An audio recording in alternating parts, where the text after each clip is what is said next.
Welcome everybody to the Check Swing podcast with myself and of course Coach Santa, who will be with us quite shortly. But before we get started, I just wanted to say one quick thing. Ladies and gentlemen, today we celebrate the long overdue induction of two baseball legends into the National Baseball Hall of Fame, Dick Allen and Dave Parker. Their remarkable careers have finally received the recognition they so richly deserve. Dick Allen, a towering figure of the 1960s and 70s, wasn't just a powerful slugger with a 292 batting average, 351 home runs, and 1,119 RBI. He was a trailblazer who faced the harsh realities of racial tensions, one of the most challenging eras of baseball history. As a young African American star in Philadelphia, Allen endured relentless racial abuse from fans and even within his own team's clubhouse. Yet he rose above the hostility, claiming the 1964 National League Rookie of the Year and the 1972 American League MVP. His resilience on and off the field became a beacon for future generations. Dave Parker, the Cobra, was not only a seven-time All-Star and a two-time World Series champion, but also a pioneer in addressing racial inequalities in sports. Over his 19-season career, Parker posted a 290 batting average, hit 339 home runs, and collected 1,493 RBI while winning three Gold Glove awards. Yet, like Allen, Parker faced systemic racism and scrutiny that often overshadowed his on field achievements. Despite these challenges, he continued to shine, earning the 1978 National League MVP and leading the Pittsburgh Pirates to a World Series victory in 1979. Their struggles with racial tensions were not just battles they fought personally, they were emblematic of the broader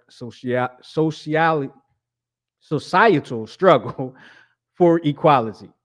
Their perseverance and excellence in the face of such adversity reminds us of the power of resilience and the ongoing fight for justice in and beyond sports. As we honor Dick Allen and Dave Parker today, let us celebrate not only their incredible accomplishments, but also their courage in breaking barriers and paving the way for others. Their enshrinement in Cooperstown is a victory for baseball and for the principles of equality and perseverance. Congratulations, excuse me, congratulations to these extraordinary athletes on this well deserved recognition. As I bring Coach Santa in here, we spoke about Dick Allen on many times on this show. Uh, for the past couple years, we've been waiting for him to get into the Hall of Fame, and he's finally in the Hall of Fame. And before I ask you to comment on that, Coach Stan, I just want to first off, like I always like to start the show, I like to ask you how you been. So, brother, how you been? I am feeling good, my friends. Was glad to hear about the news on Sunday. It was a little overwhelming to see the family reaction. Because I think when I heard that he was getting to the Hall of Fame, I was like, I had mixed emotions about it, but we'll get into that. But Hmm. yeah, we're coming up on the holiday season, so I'm looking forward to strategically taking 3 weeks vacation off. Don't hate the player, hate the game. Hey, Um, s- great minds think alike. hey man, hey. So yeah, I'm looking forward to a break from the real world, and looking forward to some R&R, some detox of the brain, and restarting in 25. Absolutely, I'll have to second that. I am Second that emotion. looking forward to some what I believe is well deserved time off, much needed time off, some time off that I need to recharge the brain and the anything else that gets Mhm. recharged besides a cell phone. I'm going to recharge it, and I'll be ready to come. I'm hopefully I'll be coming back fresh 2025 with a great new perspective and a whole new meter dealing with the BS that you deal with on a daily basis. I'll just keep it at that. Amen. Um, so we have a few things we're going to be talking about today. Of course, Dave Parker and Dick Allen have made it into the Hall of Fame. Um, I want to dig into Santa a little more about the mixed emotions that he had when he found out that he got in. Um, Juan Soto signs the richest contract in sports history. Uh, ooh, when he signs with thinking Mets. The stinking Mets. Stinking Mets. He signs with the stinking Mets. But we'll talk about that a little bit. The Phillies were actually, from what I'm told, the Phillies were anticipating the Mets signing Juan Soto. But we also will be talking about is there trouble in the bird's nest? And I know, um, Coach San, I know you're in the city of Baltimore, and I don't know how much Philly sports radio get to consume, but it has been a very hot topic the last 2 days on Philly sports radio. These issues arising around the Philadelphia Eagles. And it just so happens that it's 20 years from the issues arising with Donovan McNabb and Terrell Owens. And not only that, they're also playing the Pittsburgh Steelers this week, in which the issues with Donovan and Terrell Owens seemed to start. That's when they had their first loss of the season that year, and Terrell Owens was following McNabb up and down the sideline, getting in his ear. And we don't really know what was said. We never really said what was said, but from that point forward, we knew things were different. And they went on and won the next week, and they act like they're hugging it out. But we all know how that ended. That ended with sit-ups in the driveway. So, and I was working in the news at the time, so we were watching like every second of him. Of what was going on that day. So we got some things to talk about, and I'm going to bring the Hall of Famer Rob Battle in here with us. Welcome to the show, Mr. Rob Battle, the Hall of Famer. Let me go ahead and change up that background now that we got 3 people. I got to make a new background for us, y'all. We do, yeah. I'll make a new background for us. Yeah, Rob looks like he's at his summer home, just chilling, like next to the sauna. I don't have my setup yet, man. We still got everything all over the place. Where'd you move to? We were over there by the art museum, and now we're over in Winfield by near St. Joe's. Nice. So over in my old neighborhood. I'm stepping my game up though. I just bought one of those cool mics and everything. Once I get my setup together, Oh snap! I mean, it ain't going to be coming out of the wall. It don't have an arm on it yet, but that's all you done caught the bug. It starts with one. Yo, he's gonna have a spinoff. He's gonna be like After Hours with the Battle. Watch. Play some 90s R&B. Okay. I can absolutely see that. Atta baby. Let's talk about these birds, y'all. Let's talk about these birds. Now, like I said, Miguel, I don't know how much sports talk radio you get to consume. How much Philly? Do you listen to Baltimore sports talk or DC sports? Did you listen to their sports talk? Dude, I try. Mm-hmm. I swear I do, but it just seems like there's a lot of.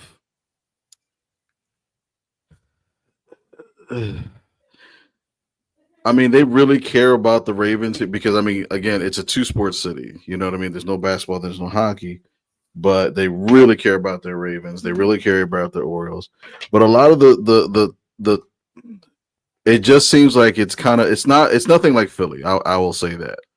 They don't kind of go as hard, except for anything that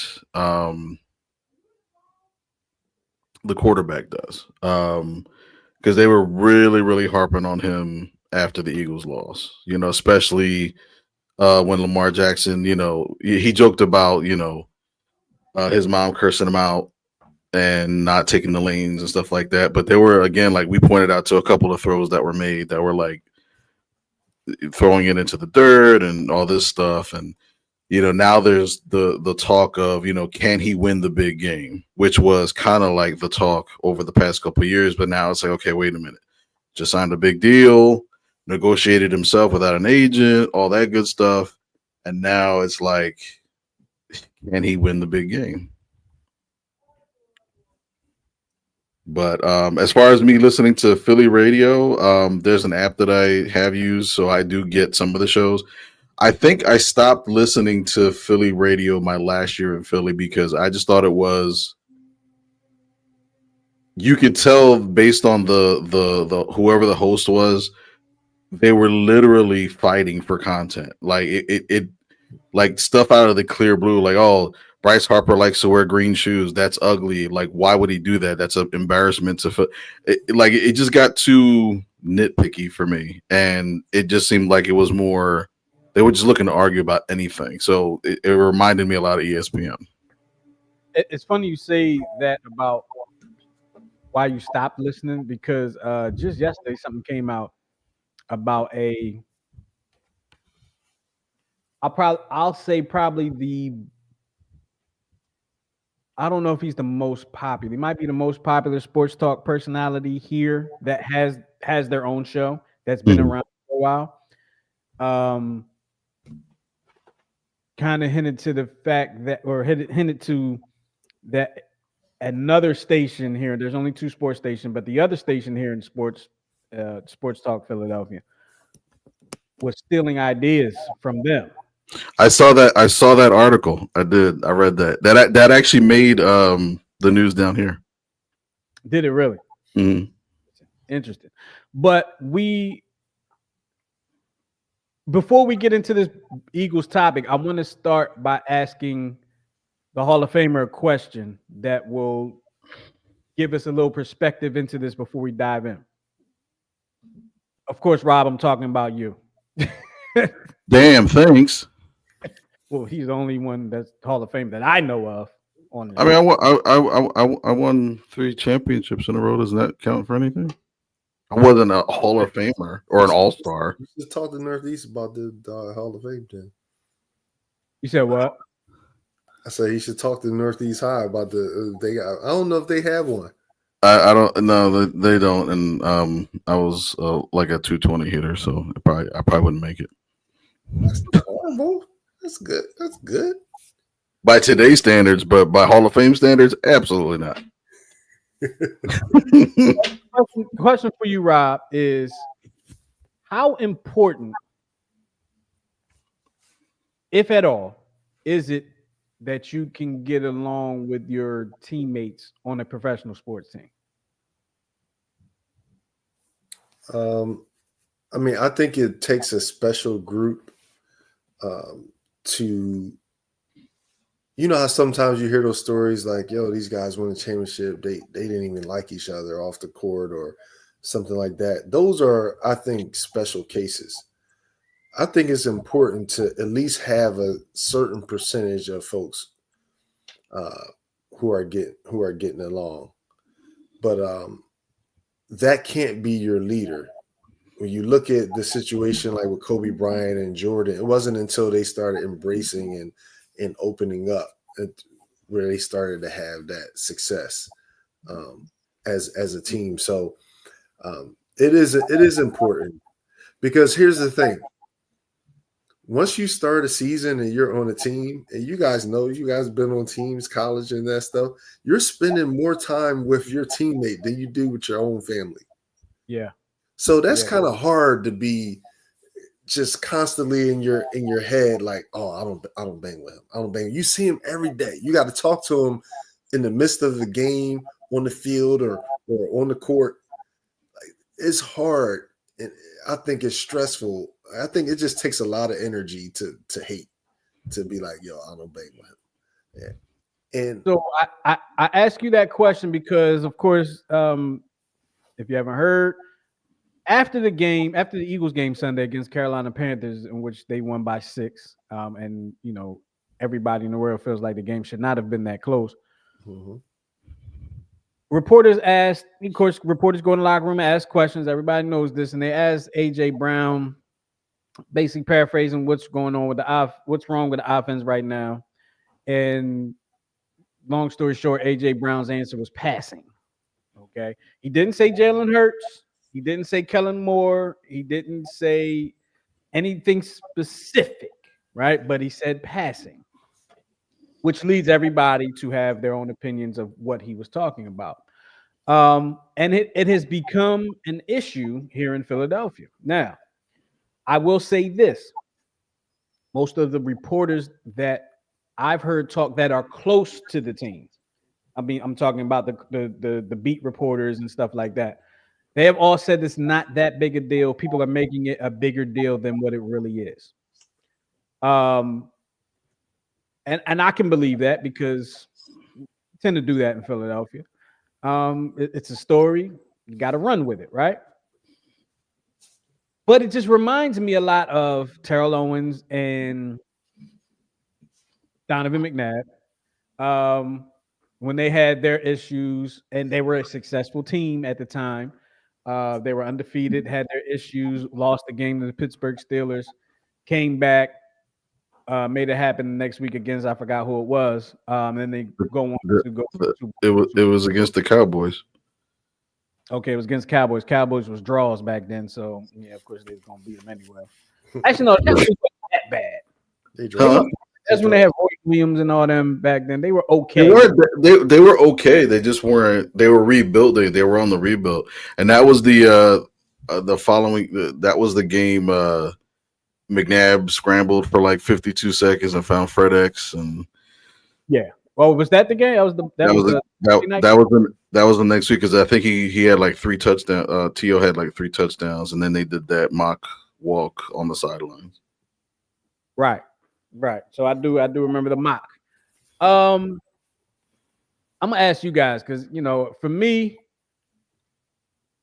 I'm a little concerned. I think AJ's probably gonna have a big day this week, to be honest with you. But I'm a little concerned, like, because there's a piece of me that's like, well, look, y'all winning. Go ahead and win, and be happy with winning. But I guess that the fact that he's a wide receiver and wide receivers are considered divas and they always say the wrong things. We're shining a bigger light on it. Miguel, is this really a big deal? It can be if it's not squelched right away. And the thing that I always think about there's a popular reporter that used to always say for decades that chemistry is overrated. You don't need chemistry, blah, blah, blah, blah. But you do need a cohesiveness. I mean, I've been on teams, me and Rob have been on football teams where we absolutely hated each other. But on game day, we like put that aside and we did our due, and that was that. But it's very difficult if it's like he was, alluding to that if it's leaders or some of your best players that are having issues, that's going to be an issue. The Oakland A's won 3 straight World Series from 72, 73, 74. And there were rumors of dugout fights. I think Reggie Jackson punched out Sal Bando and somebody else was sleeping with somebody else's wife and all this stuff. But amongst all the turmoil, they got it all together at the end of those 3 seasons, made it, won the pennant, got to the World Series, and did their thing. Back then, without social media, probably easier to do now today. But with this now going into its 24th hour, and with what's his name, Brandon BG throwing fuel on the fire. Yeah, that absolutely did not help. He knows. And I think he knows better, but I think he just had that moment, which I think social media tends to do sometimes. It's like it gives you the opportunity to say something about it, but then you say too much. So, this morning was the apology tour, I believe. He was on the morning show and tried to apologize it away. walk it back. It's out there. You can't retract. You can't retract it. And you can't, right? And it's like, I don't know what it is about today's players. It's like, even when the season's going good, somebody has to say something stupid, But to kind of close this out, I understand AJ's frustration because I wouldn't be too concerned about everything. Yeah, because they're winning, but I was concerned in the fourth quarter with some of the decisions that Jalen was making. Like, for instance, when we had the chance to put the game away, and I think he was rolling out to the right with nobody open. 99% of quarterbacks throw that ball away, but he slides and takes a 13-yard. I don't understand it. I don't know if anybody can explain it to me, but that's concerning. I'll tell you why I think that happened. If I'm not mistaken, was that an RPO play?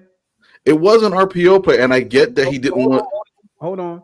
So if he throws that ball away, that's an automatic penalty because the linemen were downfield. Because he started running with the ball. Lineman went downfield. He throws that ball away.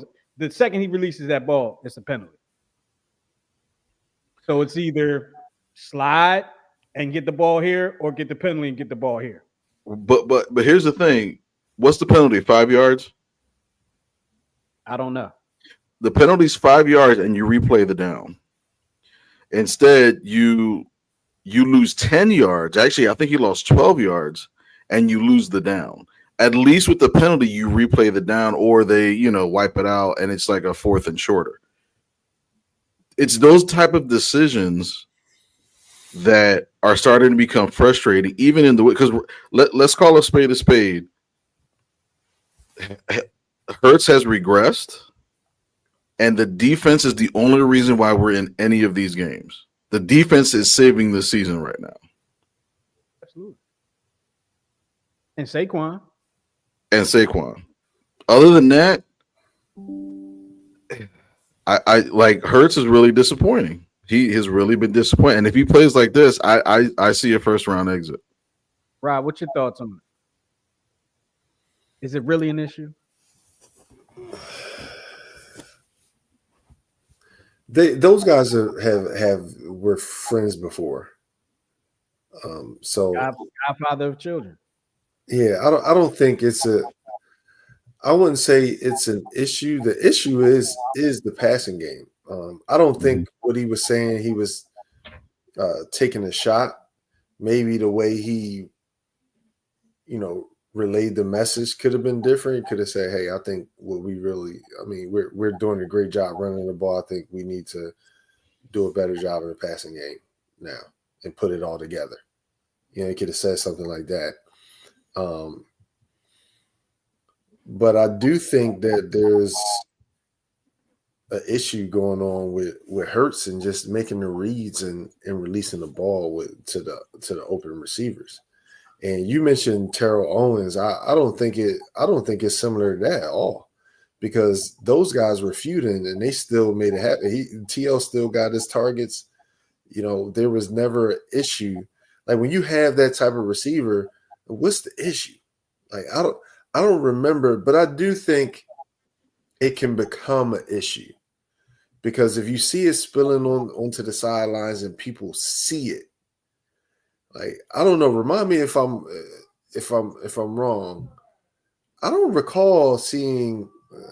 I've seen TL get upset about it. I don't recall like Jerry Rice showing up like Joe Montana or Steve Young on the side. I don't recall. Never. Like, I don't recall that happening. I don't recall Randy Moss doing that to Tom Brady. So I mean, as a quarterback, I wouldn't want that. I don't recall Shannon Sharp or who was their top, Rod Smith or whatever, doing that to John Elway. I don't recall seeing Mark Duper and all he's got to do at the Marino.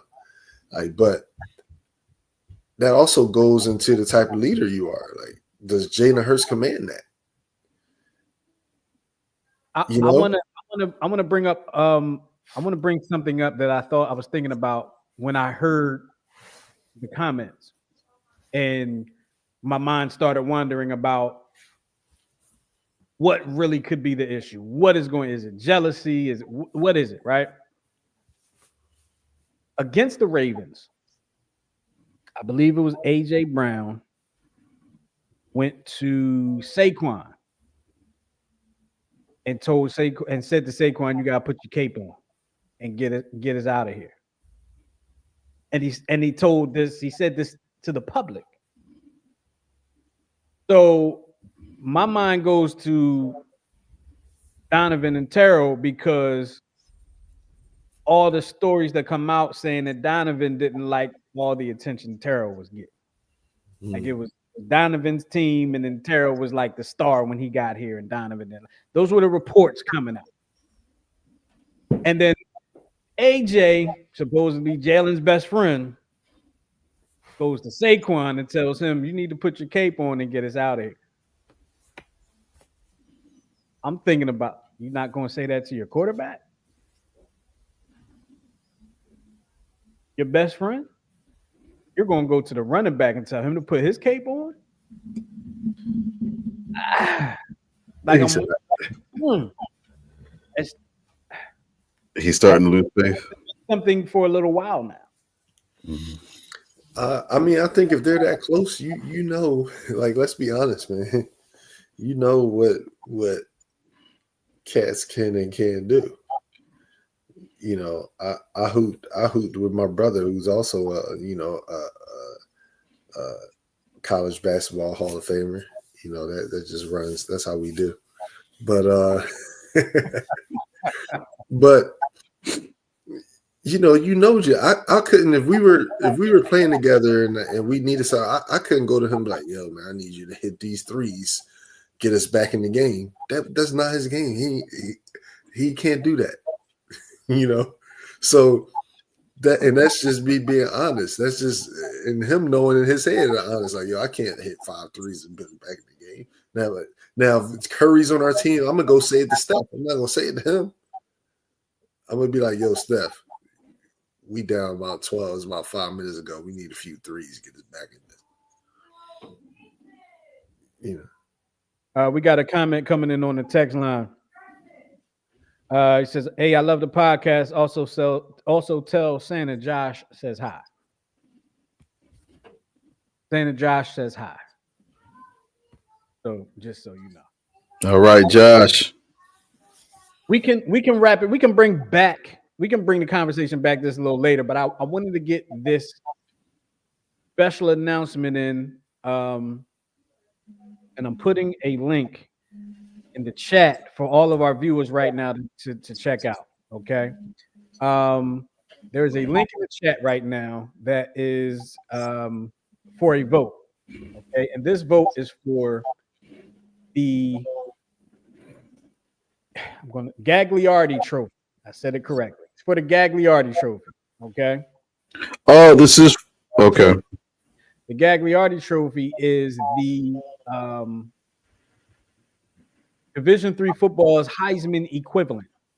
Okay, and here's the link right here. Now, you might not be able to see that article that yours truly wrote, but the football player, the young man carrying the ball in about to get tackled, actually doesn't get tackled, but he's carrying the ball there, is a young man that Coach Santa and myself used to coach.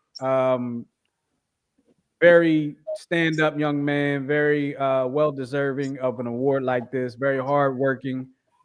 His quote in his yearbook said, let me not mess it up, I'm going to paraphrase, "I'll never let you outwork me." And I believe it. I believe it. Was one of the hardest working kids. He's a man now. He's one of the hardest working kids that I've ever coached. And it came right back on the heels of another hardworking kid. So it was like almost kind of like a passing of the torch. But the Survey Monkey link in the chat, you can go to that link right now or after the show, preferably, and you can vote for Jaquez Mabin. There's his name right there at the top of the screen, JACQUEZ MABIN. He's Kenwood class of 2020, but he goes to Del Valle University right now. He's the defensive end at Del Valle. He is up for the Gagliardi Trophy. I'm proud of this young fella. I hope that he makes it through the semifinals and into the finals, and we'll find out soon. But voting closes December 13th, so get your votes in. I've got mine in, and I hope you guys all can get your votes in for this young man. And just he's well deserving of it. Even if he does not get the award, he's well deserving of it. And it's special to be nominated, right? Like people always say it's special to be nominated. It means a lot. And I honestly didn't really get that. I didn't believe that until now, right? Nominated, Division III football. Out of all the Division III football players in the country, he's one of the semifinalists. So that's amazing, and I hope it works out for him. So shout out to you, Jaquez, and I hope it works out for you. So everybody, we got a little bit more people watching now. Talking about Jaquez Maben, Penwood class of 2020. The link is in the chat. I'm gonna go ahead and put the link in the chat again for y'all. That's impressive, man. You said defensive end. He's a defensive end. Yeah, that's impressive. With a Gagliardi trophy.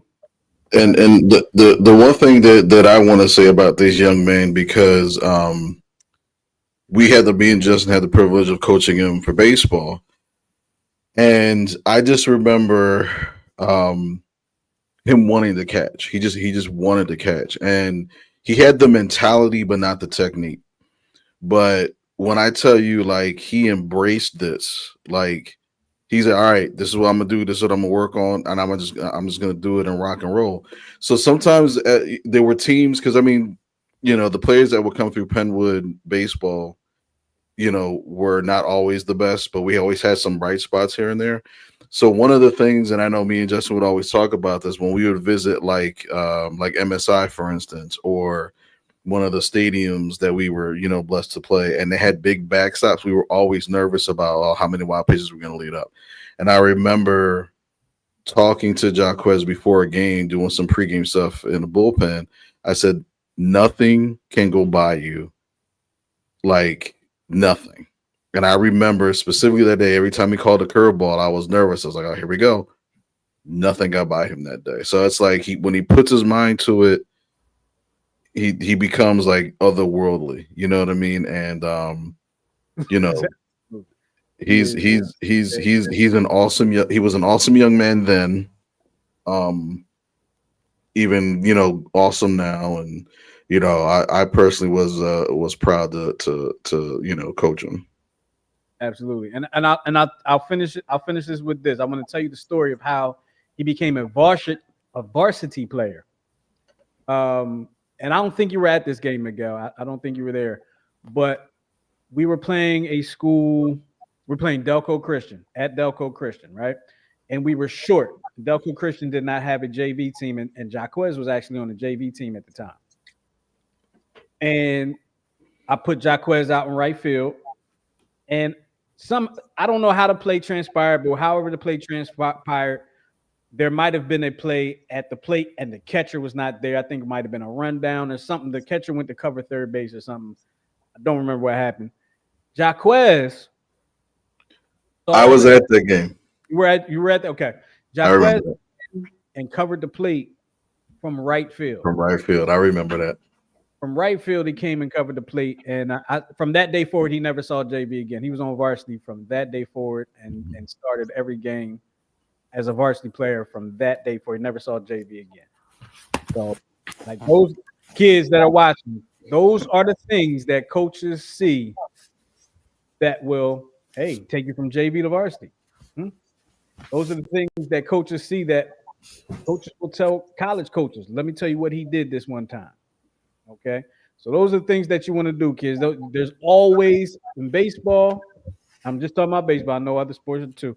In baseball, once the ball is hit, there's always something to do, even if the ball is not hit close to you. All right. So good luck to Jaquez, and make sure y'all get y'all votes in. Jaquez Maben for the he's a semifinalist for the prestigious Gagliardi Trophy, the Division III equivalent of the Heisman Trophy. I wonder if they got like a pose for the Gagliardi. I don't have to see. I have to look up. Talk about Juan Soto, y'all. But before we do, I want to ask. I'm looking at his face. I want to ask him first. I'm looking at Rob's face. As soon as I said Juan Soto, his eyes he started here. So I want to ask Rob first. What do you think about the Juan Soto contract? He's getting paid over $760 million over the next 15 years to play baseball. What do you think about that? Listen, I'm not the resident baseball expert, but I did see that pop up 7 years, $765 million to be exact, comes out to $51 million a year. And could end up being 800 and something million dollars if the incentives. Well, you know what? Kudos to that man. Whoever he got representing him, and all the work he's put in. And I looked him up, Miguel. He bats 220. He got 41 home runs, but 220. And he's got no, man, I see those things and I'll be like, I think to myself, damn, why did I stop playing baseball? God damn. I was in the wrong sport, man. Dude, but he got some generation changing money, multi-generation. He does the right thing with it. Like he doesn't. And the baseball contracts are guaranteed, like the NBA, right?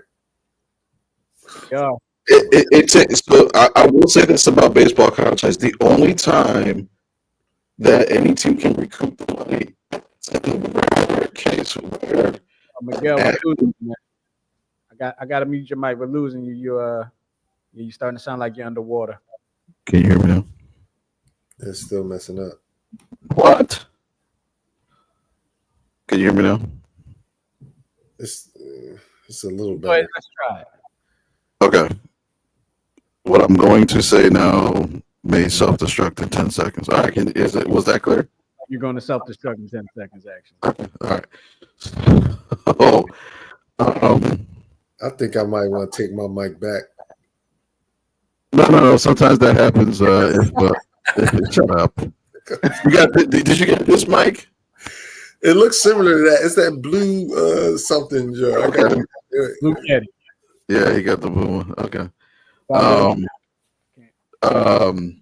right. Come back to me. I forgot what I was going to say. It's my age. So so when I saw this, right, I saw actually somebody sent me a like the top contract, like the top 10 contracts in baseball. And like, I don't know, 5 years ago, Miguel, correct me if I'm wrong, Bryce Harper signed with the Phillies for like something $100 million. And at the time we were like, whoa, $300 something million to play baseball. Yo, this dude more than doubled that. But what was funny about that contract is that he had the highest paid contract in baseball history for 4 days. And then Mike Trout came in. Yeah, Mike Trout. It was Mike Trout. Mike Trout got like 430 or something like that, right? Right, like 4 or 5 days later, which was kind of like it was a mixed bag because that pretty much confirmed that he was never coming to Philadelphia, and I think that fans kind of turned on him because they're like, you didn't do what everybody else did and went for the money and went to a contending team. So now his reputation is like, well, he just wants to play baseball and doesn't care about winning. And now he's just injury prone. So y'all got boys, right? Are they playing baseball? Baseball or soccer? That's what they need to be playing. I would like for her to play softball, but well, I mean, this because softball would be good because they're starting a league. No Juan Soto money though. Well, not yet. I mean, but if you figure if they can do it like the NBA financially backs the WNBA, I mean, it could be something down the line. Not Juan Soto, maybe Juanita Soto, but Yeah, but that takes some. I did it. So he's 20. He's 24 now. Wait, 26. No, he's 26. So at 41, he will have. Or I'm not even counting. I don't even know how much he got paid now. This whatever contract he's on now. 26 to 41, he would have made $765 million. He don't have to. He can be. He don't need to play the 41, and I'm done. I'm out of here. Oh, I don't need to do anything else. That's what I was gonna say. So the only way that a player can lose money, their guaranteed money, is if they are suspended by steroids, or if they have had like a medical malpracticing. Because there was a player, you remember a player, Coach Justin, Grady Sizemore? Yes. So he signed with the Yankees for an exclusive deal. Only played like maybe 36 games or whatever, and then hasn't played since. He's still under contract, but he developed like a back issue, which he said the Yankees messed up. So he went and got a personal trainer, and they were like squabbling. And I believe the Yankees filed a grievance against the player, and they won. So they actually got some of that money back. But other than that, it's all guaranteed. It doesn't even matter. if they took 400 of it, it don't matter. he could cheat at any point and be okay. Oh my goodness. So they could take 200 million. I still have made 500. So I want to ask you guys this, because I think it's a yes. We going to see $1 billion athlete in our lifetime? Oh God, yeah. You talking about just off the contract? Yeah. Mm-hmm. Well, yeah. You think about inflation and everything, and they already had 765 million. But I'll tell you, 5 years ago was at 300 something million. I'll tell you where you want to see it first is either going to be through baseball or through football, soccer. Soccer, yeah. They're close to. I think soccer is going to. I think we'll see it in soccer first, but baseball is. Because the next big free agent that signs is going to be making $780 million. Yeah, you know what the sick thing about this is that statistically, he isn't even the best player. So he was the best player on the market this year. But you compare this to Shohei Ohtani, who was actually the best player on the freaking planet, who earned that and then some. And now he's like the second best paid of all time. Probably going to be the third when it's all said and done. Look at what he's getting paid. Isn't he out for the season? No, he's a rare breed in the fact that he was out for the season as a pitcher, but as a hitter he played the whole season. And I think there was even a rumor that he was going to try to pitch in the postseason, and so he's going to start earning his money next year as both a hitter and a pitcher, which we haven't seen in this lifetime. Not since Babe Ruth. So Yoda says Bryce Harper got to be sick right now seeing all these numbers, all these new contracts out now. Absolutely. But you know what I was going to say, though? Juan Soto stays healthy. That's true. He's going to be out there every day. Bryce Harper's going to stay healthy. Sound like somebody we know, Miguel. It does. It absolutely does. Another Philadelphia athlete. Absolutely. Sound like Bryce Harper. It sounds like a certain 7 foot forward. Both of y'all, because I have the power to do that. Sounds like it's. So I'm gonna go. So y'all are muted, so it doesn't even matter what y'all want to say right now. But yeah, Bryce Harper doesn't stay healthy. He's earning more money than any athlete in Philadelphia right now, I believe, and he can't stay healthy. He's out for months at a time, just like Joel Embiid. He's out months at a time, and he's had about the same kind of success as Joel Embiid. I mean, no, Joel Embiid hasn't been out the second round, but as we all three of us said, it don't matter unless it's a championship. So I'll go ahead and unmute y'all. We unmuted ourselves. We found the unmute button. Thank you very much. Yeah. But y'all still can't talk without me approving it, so it's okay.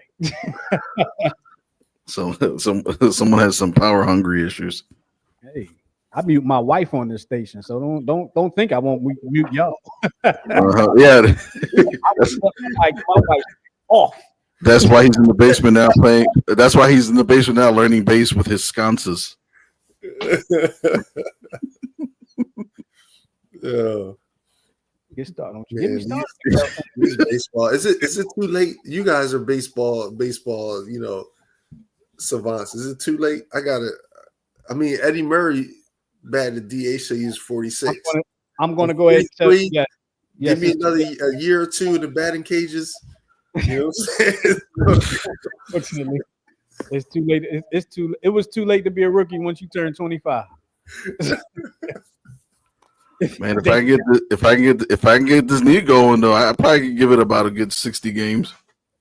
You could probably find somebody. I go to American League, I can DH, man. That's all I need. Yeah. But see, you look the part. Like, you know, we might need a plastic surgeon to get rid of some stuff. Yeah, I definitely don't look. Rob definitely looks the part. And you're 6'8", right? Mm-hmm. But you're probably 6'9.5" with cleats. Like Aaron Judge, man. If Aaron Judge can do it, I can do it. So here's what you do. If you can get in a 6-month to 8-month program and just sign with somebody, that would be your retirement. Here's my suggestion. Do they make low money in the minor league? They make decent money. They make decent money. Like, I think the highest, if you make it to AAA, because there's what, single A, major league player, they make. If you're not going to be a major league player, you ain't make. You're living with. No. But they're like the highest you can probably make, other than being like drafted, on average, could be like, I don't know, 150K. Oh damn! Yeah, that's rare. That's like, before federal job tax. They might be on the big roster at some point. Might be. Because I think the major league minimum is like 980. 980. That sounds. Like 8 or 980. Oh, here we go. He says you can't compare leadership of Harper to MB. Harper's leadership is felt on the team even when he's out.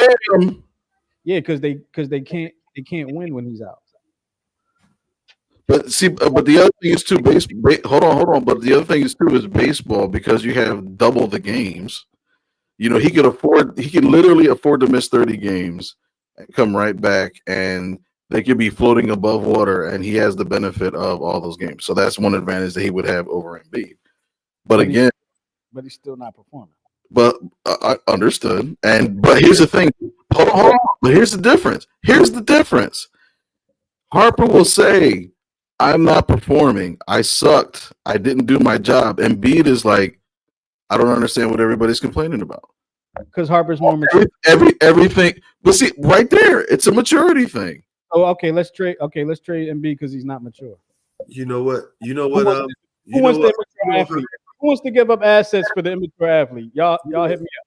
You know what Harper also did? I believe. I mean, correct me if I'm wrong. They took his team to the World Series last time. Correct. And I'll tell you what Harper didn't do that Juan Soto did: win the World Series. Juan Soto won the World Series the minute Bryce Harper left DC. As soon as Bryce Harper left DC, that team won the World Series. Guess what the Phillies did? Not win the World Series since Bryce Harper has been there. We talking about Bryce Harper and Joel Embiid. I'm telling you that they both have not won championships. I'm telling you, one is at least able to push his team to the top. So let me go back to a few months back when I asked y'all if it's a champ. Does it matter if it's a championship? It's not a championship. Y'all said it don't matter if it's not a championship. Bryce Harper has not won a championship. But which team is more likely to be competitive enough and have the balls? The superstar on it. Tell me that. Don't tell me most likely. The Phillies was most likely to win a World Series this year. What happened? They didn't get out the first round. Right, and he took responsibility for that. You give your team. You don't even have. It's different. You guys are trying too hard. There's no buts because there's no championship. We're not trying. We're not trying at all. They both have MVPs. Neither one of them have championships. And y'all said it don't matter unless it's a championship. It matters because you have a chance. Why does it matter now? It didn't you matter. You have a chance. It doesn't matter if it's not a championship. Y'all said it don't matter. I don't recall that. Do you recall that, Leon? Not at all. I'll But go- here's the thing. I'll We're go gonna, to we're gonna have to pull the tapes. I wish we had a production team. I will pull the tape, and it will immediately delete. Now the thing going, so it's like, all right, whenever talking to us. I don't know what he's saying. what'd you say? That's what I'm saying to us right now. Huh? Because you keep cutting me off. No, your mic is cutting you off. Well, I'm not cutting you. No, you kept talking over me. Now, I'm gonna let the people tell you we can't hear you. Go ahead. Go ahead. just making the point of these things. I don't even know what you're saying. I can't laugh with you. I don't know what you said. Right. Okay, I got you. Oh, you sounding better now. Go ahead. Look, Okay, read the comment out. Read the comment. Yeah. That's a funny comment. We're talking about Harper and Embiid. Coach, Harper was the best player in the World Series. No, he wasn't. I don't think he was, but maybe he was. He might have been. He was. But Embiid playoff career stats is horrible. Is it? Somebody tell me what Embiid averages in the playoffs. But nobody can tell you because he only goes in the first 2 rounds, and nobody cares after that. Well, here's the thing. When you say horrible, Justin, when he says horrible, you got to think. I think outside of this past playoffs, where I think he averaged about 30 or something like that. Mm-hmm. Every year, his playoff stats, his regular season stats drop in the playoffs. So to me, I just want you to know I don't have Embiid anywhere in the notes. I don't know why we're talking about Embiid, but go ahead. It's fun. It's like it's like Stephen A. talking about the Cowboys. You know. Okay. All right. Speaking of Cowboys, he said, "Coach sounds like a Cowboys fan now. We have 5 rings. Blah blah blah." All right, so let me. You're a delusional Cowboys fan for Joel Embiid. You are the here. All right, here's. Let me ask you this, right? Hold on. What did I say today that's delusional about Joel Embiid? What did I say today delusional about Joel Embiid? Because the last few weeks, all I've said is I can't defend the man no more. So y'all tell me what I've said today that is delusional about Joel Embiid. I'll take my feet up on the floor. I'm giving you. It wasn't that you said anything delusional. Yeah, we're gonna use it. That's a new word. That's because I definitely didn't think delusional. The delusion was your defense is delusional. You're saying you're comparing. Hold on. Let me talk. You had the floor. Yeah, I'll allow it. Thank you, Your Honor. Yeah. Next time I will object and move to strike. So the delusion that you have is that Embiid, superstar, alleged. Bryce Harper, superstar, alleged. Just because they haven't won the chip, are the same player. No, you say player, but you're dumbing what Bryce Harper has done. Let me talk. Let me finish. That's totally different. Hold on. No. Because you're saying, well, Bryce Harper didn't win a championship, and so he's the same as Embiid. No, he's not the same as Embiid, because at the end of this, when there's an offseason and Bryce Harper's name is listed as healthy and ready to start, I'm thinking in my mind that the Phillies have a chance. When Embiid, and then you get disappointed, but go ahead. See, there you go. You're thinking that what I said. I'm talking about effort. Embiid is pretty much the for who for what of Philadelphia. I'm just saying he's the for who for what.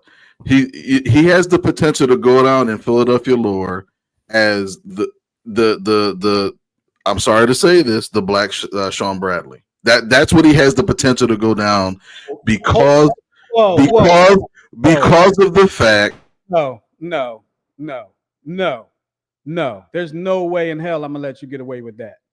There's no way in hell I'm gonna let you get away with that. No way in hell. No, don't unmute yourself. No. Oh, Black Sean Bradley. First of all, Sean Bradley as a Sixer didn't even sniff the playoffs. I'm gonna get some popcorn. Yeah, get some popcorn. The Black Sean Bradley.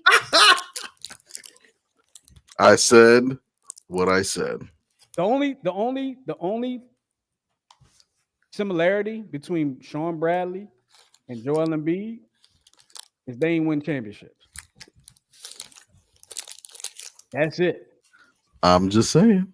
I'm wondering how many times Sean Bradley scored 20 points in a game, let alone 30. I bet he played enough games to at least have the chance. But I'm sure his results didn't matter because he was ass. Touche. But lately, yeah, he was draws. He was the target. Right, but isn't that what Embiid is now? No. He's not. He's not the target. When Embiid is in the game, they're avoiding the lane. When Bradley was in the game, they were trying to dunk on the 7'6" guy. Everybody dunk on Sean. I tried to dunk on Sean Bradley. And you have no footage of this? No. I just think that Embiid lost his heart. I just think he. When I think of Embiid, I just think of all. Hold on, let me finish. When I think of Embiid, I'm gonna keep talking over you. That's fine too, because I paid my dues too. You're talking about the person. I'm not talking about the person. I'm talking about the results. That's what I'm talking about. Yeah, if you would allow me to control the board. But what's like? It's funny how here comes the delusion again. Every time I have a defense, you've talked over me. You're bringing stuff into the conversation that has nothing to do with the conversation. Absolutely, no, it absolutely does. It affects the championship caliber of the team. So you said I was talking delusional about Embiid, but you have not brought up anything today that I said delusional about Embiid today. So you're putting stuff out there that's not true in order to make some type of point about a person when I'm trying to make a point about results. That's it. Where's the delusion? I didn't say, well, Embiid would have been out there dunking all over Steph Curry if the ball that Kawhi shot. No, he ain't been to a championship. He ain't won one. Bryce Harper won a championship, but he ain't won one. Let me say the championship trophy is not in Philadelphia for either one of these guys. Let me ask you a question. Let me ask you a question and answer this honestly. Between the Phillies and the Sixers, who do you think is closer to a championship today? Yeah, the Phillies. Okay, that's an easy question. Okay, but Deoda says the Black Sean Bradley is pushing it, Sanders. So that's what you call delusional. Something like that. That's what you call delusional. All I'm saying is his trajectory is going straight off a cliff. Can it change? He's still young enough that it could change, but it just doesn't seem like that's going to happen in Philadelphia. Is Bryce Harper getting better? Minus the injuries, he actually is. Now we want to minus the injuries. Well, I mean, because it is a known fact that he's gotten injured the last 3 years, but every year. Okay. Every year. Okay. That's fair. That is fair. You too. But he managed to single-handedly take his team to a World Series. He put the team on his back and got them to a World Series. Single-handedly? Yeah. Single-handedly. Who hit the game-winning home run in the NLCS in 23 to get them to the World Series? What baseball player is the MVP of that series? What baseball players ever managed to change positions from being an outfielder to a DH, and now he's one of the best defensive first basemen. And guess what happened when you did that? You lost a power hitter that you could have used in the playoffs this year. What are you talking about? I'm talking about Rhys Hoskins. Rhys Hoskins was butt. Rhys Hoskins was a power hitter. Correct. And remember what happened? So okay, hold on. No. Now you're really delusional. You remember how many times Rhys Hoskins, the year of the World Series, he dropped the ball at first base. You remember he got booed quite a bit because his defense was garbage. He was a bad first baseman. But guess what? When Rhys Hoskins was on the team, guess what happened? They got to the World Series. But he did. Have they gotten to the World Series since Rhys Hoskins hasn't been on the team? Yes or no? This is true. You're right. But it wasn't. He wasn't the one that got them to the World Series. He had one good series, the series against Atlanta, and that was it.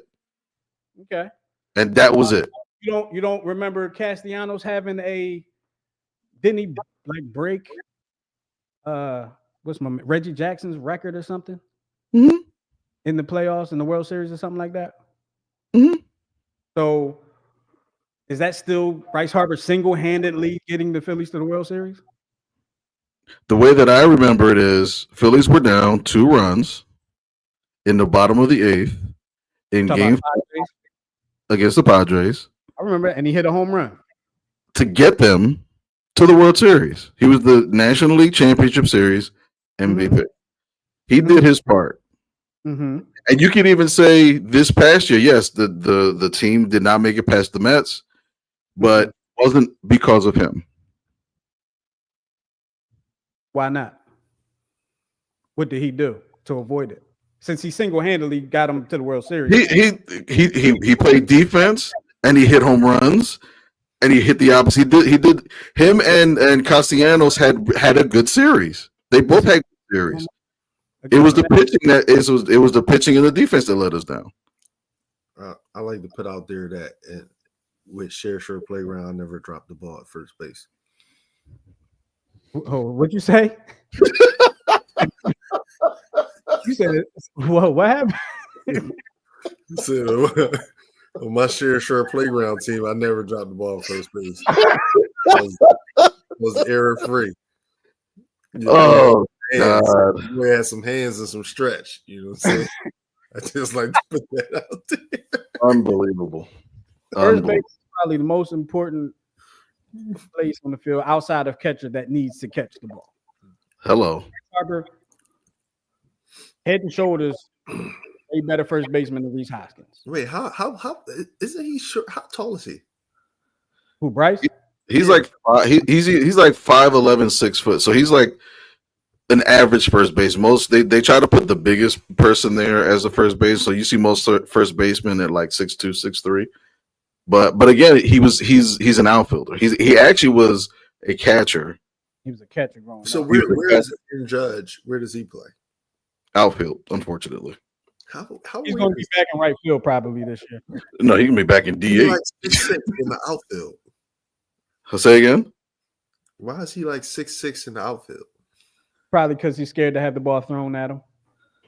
Probably. I love first base, man. I used to, those short ones, and you scoop it up. It's like, damn, that's a bad boy.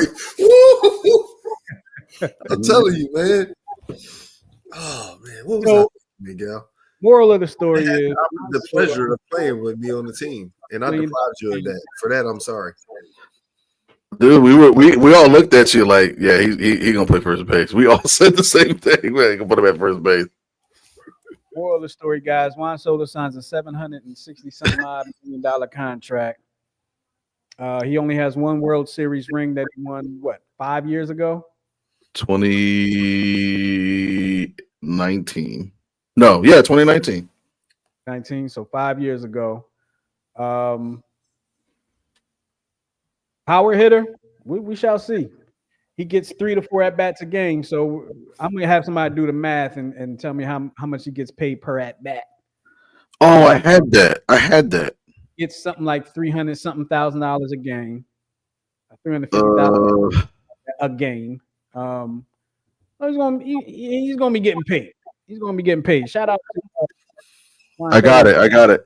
So he's going to be making 51 million a year, 4.25 million a month, 980,000 a week, $140,000 a day, $5,821 an hour, How much? and Again, an hour.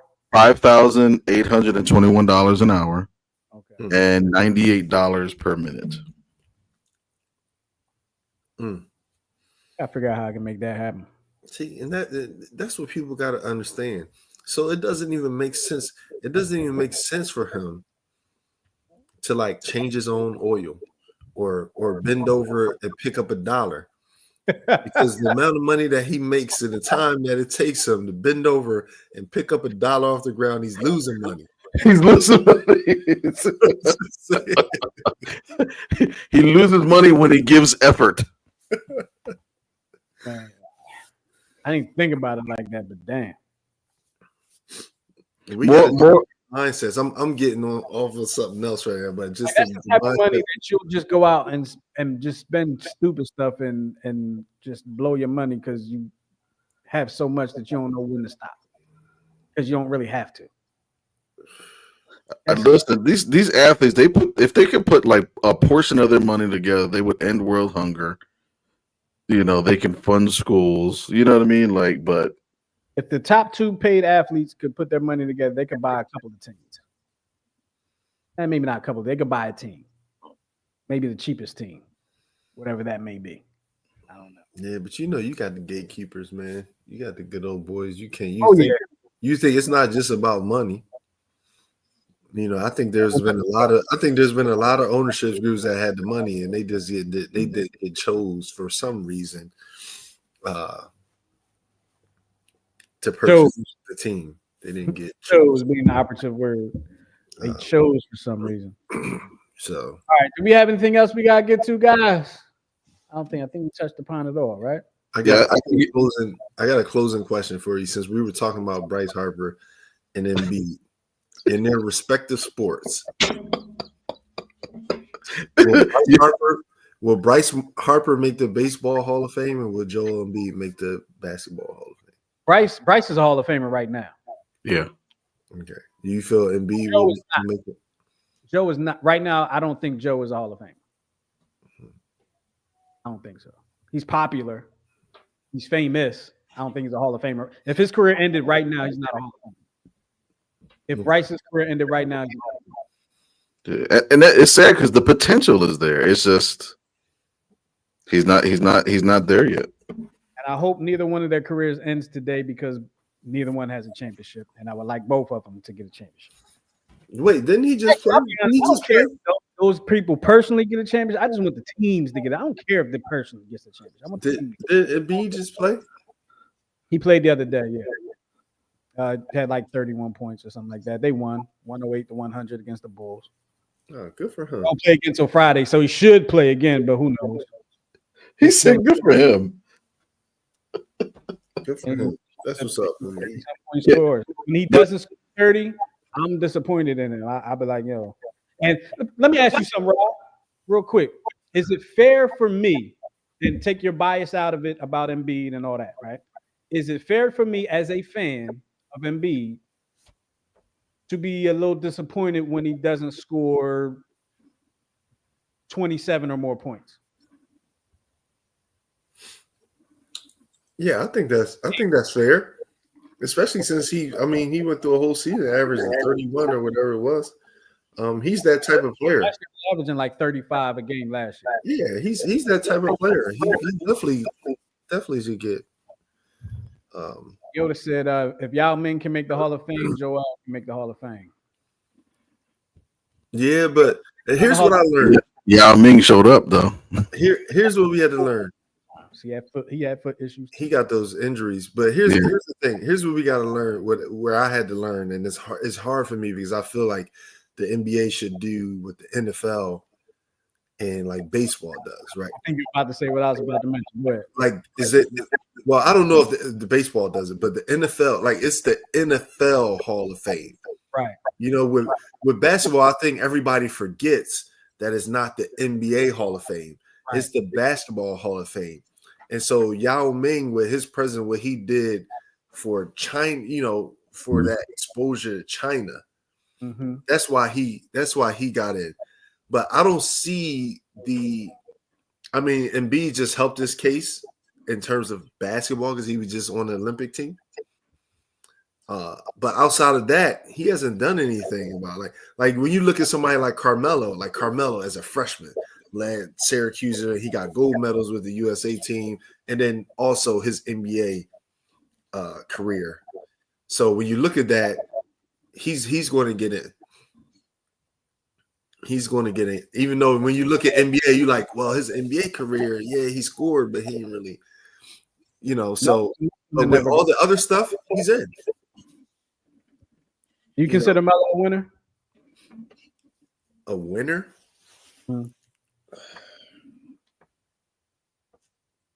That's a tough one, right? Because Melo's Melo's serious. I'm gonna remove myself because I get biased because I don't like people. That's why I asked. I kind of. I don't like people who like that stunt he pulled at the Olympics and all that stuff. Like I just don't bang with that. What did he do in the Olympics? When I think it was Larry Brown when they weren't playing him and LeBron wasn't playing, like he took his jersey off, like powdered and all of that stuff. And then also on Denver one time he refused to go in the game. Like that stuff doesn't. George Karl was coaching. It might have been. It might have been because him and George Karl didn't get along. But like stuff like that, I just don't. I don't agree with, man. I can't come back from that. We had a kid at Drexel I got into an altercation with before, but the following season, this kid was the leading scorer. He took the most shots, and very athletically gifted. But he would consistently take risk on defense, leave us hanging 5-on-4, things like that, forget the plays and stuff like that. So my coach decided we were playing at Palestra, we were playing Penn. And Bruiser. And he was screwing up. So Bruiser Yankee, come over here, sit next to me. Don't you know the next day we talk to Bruiser and he says, "Oh, this guy quit." Really? He quit. Bruiser said, "Oh, he quit and he won't be rejoining the team. Like, he's not coming back." Then he reneged on what he said and came to us and said, "Well, he wants back on the team.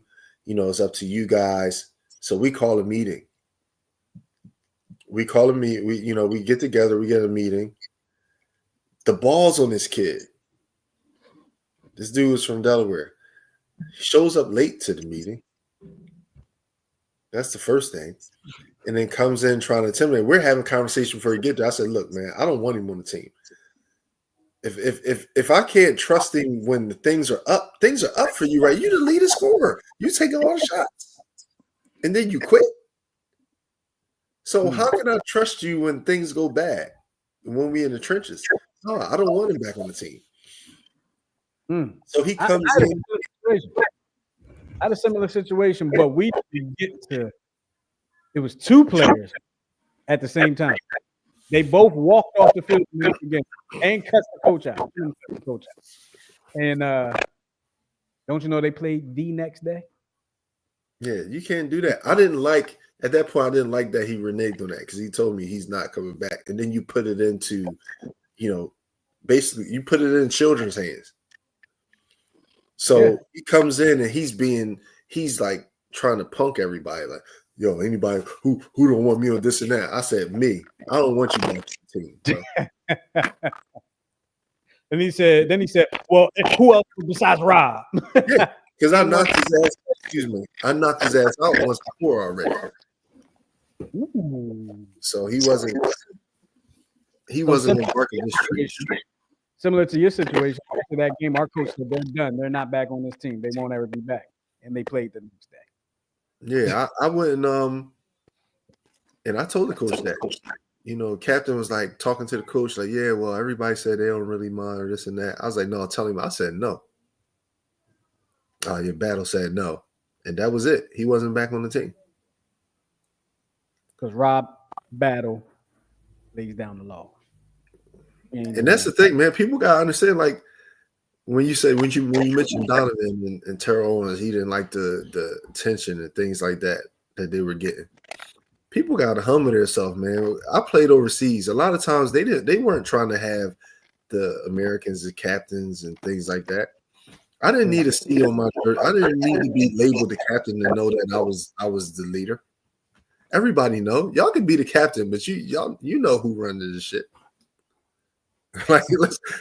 Come on, let's be honest. You know who the team following. Like, that's fine. Yeah, you can go out there and you're the one who talks to the refs and all of that stuff and accepts the trophies and all of that's fine. That's fine and dandy.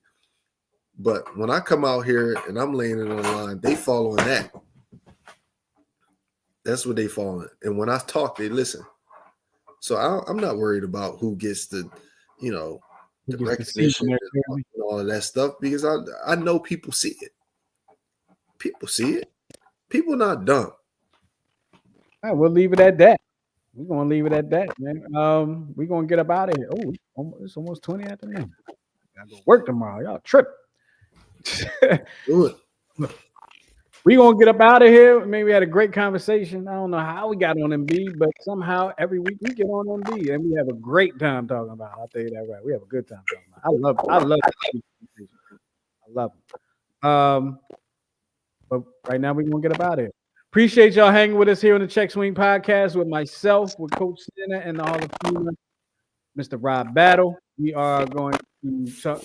Hold on. I got to getting feedback from you. We'll talk to y'all next week after the Eagles. We'll have to see what they do with Pittsburgh. Pittsburgh is weird. We don't know what the heck is going on with Pittsburgh. Thank you, Deotis. Appreciate it. Appreciate your support, big homie.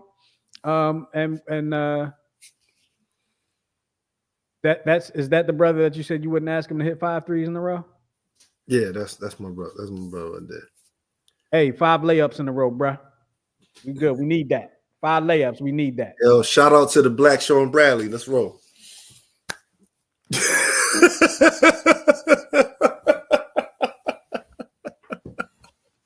Yo, that's the funniest. You just threw me all the way off with that one.